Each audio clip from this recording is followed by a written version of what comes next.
Are you constantly walking away from arguments knowing exactly what happened, knowing that you were calm, knowing you were reasonable, knowing exactly what was said, and somehow it always gets flipped onto you so fast that you end up defending yourself, even though you didn't do anything wrong?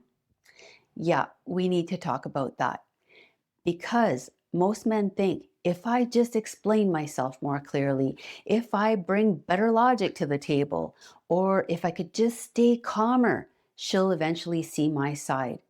But she won't. And it's because you're playing a game where the rules don't apply to her. I'm Lise Leblanc. I'm a therapist, author, and life coach, and I work specifically with men who are recovering from high conflict and narcissistic relationships. And today I'm talking about why you will never, ever win an argument with a narcissist.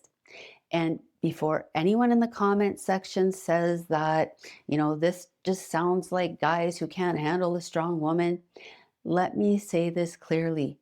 There is a massive difference between a strong woman who challenges you and a disordered one who dismantles you. And by the end of this video, you will know exactly the difference between the two. So before we jump into the 7 reasons, I just want to quickly tell you about my client, Gabe, so you know exactly what I'm talking about here.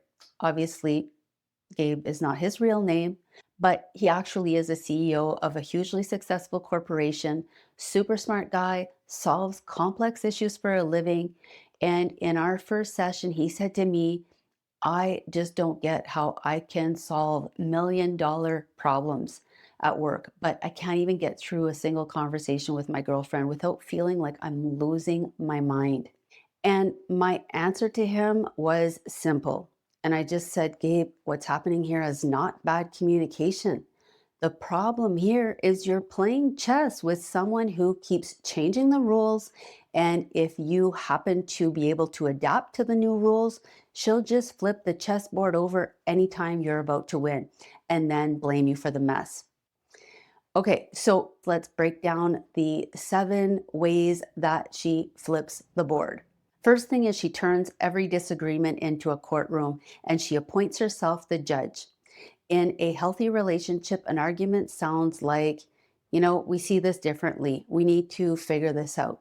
With a narcissist, it instantly becomes, I'm right, you're wrong, and the fact that you disagree with me means something is fundamentally wrong with you. You're no longer two people with two different perspectives or opinions. You are now the defendant, and she's the judge, the jury, and the prosecution. And the verdict was decided before the trial even started. So her position isn't just her opinion, it's the morally superior position. And if you push back, you're not just wrong, you're a bad person for disagreeing. And that's the trap. The argument isn't about the issue anymore, it's about hierarchy. She needs to be above you, and the entire conversation is engineered to put you below her. Number 2 is the rules keep changing. So here's what you need to understand about someone with high narcissistic traits. Being wrong doesn't just feel uncomfortable to her, it feels annihilating.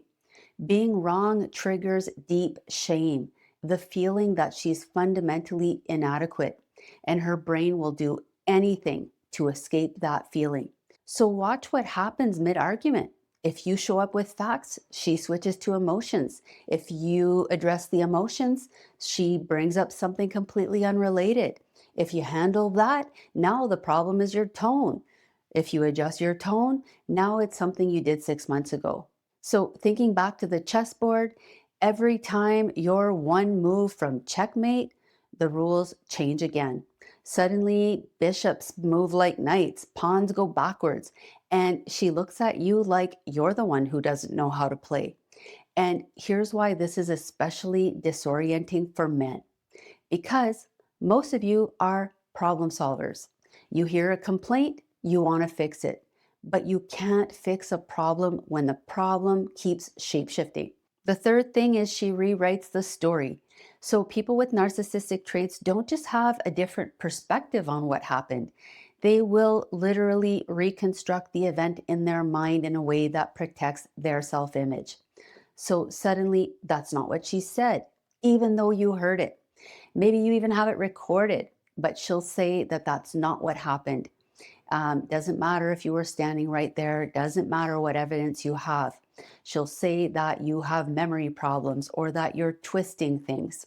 And this is gaslighting. And it's not about a disagreement on the facts, it is a hostile takeover of reality itself. So you walk into this argument to talk about something that she did, and you leave questioning whether it even happened. So the fourth thing is that your feedback registers as an act of war. So for most people, hearing something like, hey, that hurt me, it might be uncomfortable, but it's manageable. You can sit with it, you can reflect, you can apologize. But for someone with narcissistic wiring, that same sentence lands like a grenade. Their nervous system doesn't interpret your complaint as an opportunity to talk something through and to grow. It interprets it as an attack on their worth as a human being. So, what you get instead of self reflection is blame shifting. Well, you made me do that. Or you get deflection. What about the time you did blah, blah, blah? Or you get a counterattack. The real problem is you. So every single one of these moves has the same purpose: to get the spotlight off of their behavior and onto yours. And this is the thing that keeps people stuck the longest, because you are a reasonable person. You want to find a solution. And so when she counter accuses, part of you thinks, well, maybe she does have a point. Maybe it is something I need to consider. And now you're defending yourself on two fronts, three fronts, maybe four. And now you're under siege, defending pieces all over the board while she quietly resets the position. Number five is the need underneath her accusations is a bottomless pit, and it's not your responsibility to fill. In most relationship conflicts, there's a solvable problem under the surface. There's a need. They need reassurance. They need to feel more respected, need to know that they matter. And once that need gets acknowledged and met, the tension starts to settle. But with someone who has deep narcissistic wounds, the accusations are coming from a place that no amount of reassurance, apologies, patience, or love can fill. We're talking here about chronic insecurity that existed long before you even showed up. Shame that's baked into their character, a fear of rejection so deep that it operates like a survival instinct. So you can apologize, but it's never enough. You can explain, it doesn't land. You can reassure her for the 100th time, and the same fight just circles back around next week. Number six is that she doesn't want to end the fight because she's feeding on it. And this one is going to reframe a lot of arguments for you, because you're thinking people argue because they want resolution. They want the tension to stop. They want to get back to normal. They want to get back into connection. But for a narcissist, the conflict itself is fueling them. So every time you defend yourself, you are giving her exactly what she needs: proof that she can control your emotional state, confirmation that she's the center of your universe, and the stimulation of that emotional intensity. And here's what most men don't realize: that emotional intensity is giving her a dopamine hit. Your frustration, your raised voice, your desperate attempt to explain yourself one more time, that's not draining for her the way it's draining for you. And how it plays out on the chessboard, she's just trying to keep the game going forever because the game itself is fueling her. Number seven is your empathy becomes ammunition. So, in a healthy conflict, there's always a turning point. There's a moment where one partner says, I can see how that hurt you, or I can see your point of view. And that starts to break the tension. But with a narcissist, that moment never comes from her side, because empathy requires stepping outside yourself to see through someone else's eyes. And someone with high narcissistic traits just can't do that.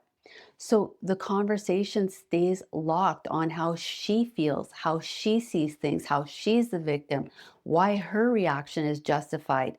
And there is no turning point. No moment where she says, I see your side, ever. But here's the worst part.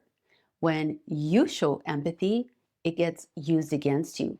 So maybe you say, I can see your side of things, or I can see how that might have hurt you. And she says something like, so you admit that you tried to hurt me, or even you crossed the line. And now your empathy just became like a signed confession. So again, with a healthy partner, your empathy helps resolve the conflict. With a narcissist, your empathy gets weaponized against you. Okay, so remember Gabe from the beginning, the successful CEO? I just want to tell you the end of the story because Gabe didn't get better at playing chess. He realized the game was rigged and he stood up from the table. So if you recognize yourself in this video, just know that you're not crazy and you're certainly not alone. Do me a favor and drop which number hit you the hardest. I read every single comment. And if you're done playing a rigged game by these ever-changing rules of hers, that's exactly what this next video is about. So please subscribe and hit the notification bell so you don't miss it.